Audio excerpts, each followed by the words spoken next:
आखिर किन केपी ओली फेरि नेपालको प्रधानमन्त्री बन्नुपर्ने? केका लागि नेपाली जनताले फेरि एमालेलाई नै भोट हालेर जिताउनु पर्ने? मेरो यो प्रश्न तपाईँको लागि। केपी ओली 4 पटक नेपालको प्रधानमन्त्री बनिसकेका छन्, बट नथिङ चेन्ज। देशमा भ्रष्टाचार र काण्डहरू बढ्नु बाहेक केही परिवर्तन भएको छैन। म मान्छु उनी एउटा राम्रो पोलिटिसियन, गुड लिडर हुन्, तर पार्टीको लागि, not for the nation and nations people. कतिपयले भन्ने गर्नुहुन्छ एमाले वृद्ध भत्ता दिन्छ, त्यो पैसा उनीहरूले आफ्नो गोजीबाट वा पार्टीको फन्डबाट हालेर दिएको होइन, त्यो एउटा राज्यको पैसा जुन राज्यकै मान्छेलाई वितरण भइरहेको छ। अनि धेरै मान्छेले भन्ने गर्नुहुन्छ जब इन्डियाले नेपालको जग्गालाई मिचेको थियो तब केपी ओलीले आवाज उठाएका थिए भनेर। एकैछिन इमेजिन गर्नुहोस्, तपाईँ घरमा बसिरहनु भएको छ, तब छिमेकी आएर भन्छ जुन घर तैँले बनाएको छस् त्यस घरमा अलिकति मेरो जग्गा मिचेको छ, तब तपाईँले त्यस समयमा के गर्नुहुन्छ? पक्कै पनि आफ्नो दस्तावेज ल्याएर देखाउनुहुन्छ, right? Same thing goes here. त्यस समयमा जब इन्डियाले नेपालको जग्गा मिचेको छ भन्ने कुरा आयो तब केपी ओलीले के गरे? नेपालको नक्सामा चुच्चो थपिदिए। यदि उनी साँच्चीकै एउटा गुड लिडर र निडर थिए भने अरू ठुला नेसनहरूलाई ल्याएर पुरानो प्रुफलाई देखाएर त्यही क्षण इन्डियन आर्मीलाई त्यहाँबाट हटाएर नेपाल आर्मीलाई राख्थे। के साँच्चै उनले यो गरे त? केवल नक्सा चेन्ज भयो।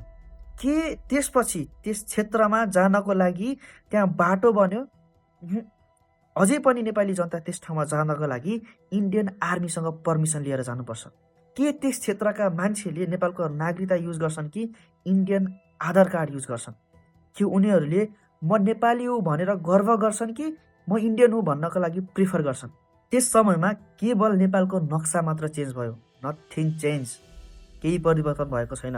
यो केवल लिपुलेखको कुरा होइन, धेरै ठाउँमा इन्डियाले जग्गा मिचिरहेको छ, इन्डियन आर्मी नजिक नजिक सरिरहेको छ। एकैछिन तपाईँले यो भिडियो हेर्नुहोस्।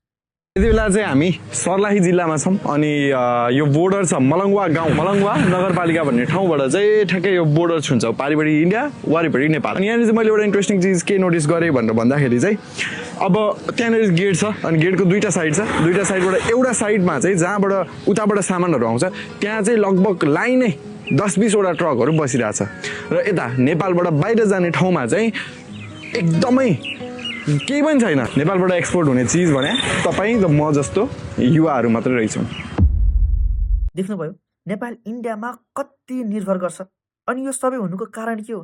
त्यही पहिलाको पोलिटिसियन र पोलिटिक्स लिडरहरू, जसले गर्दाखेरि आज यो समय आएको छ।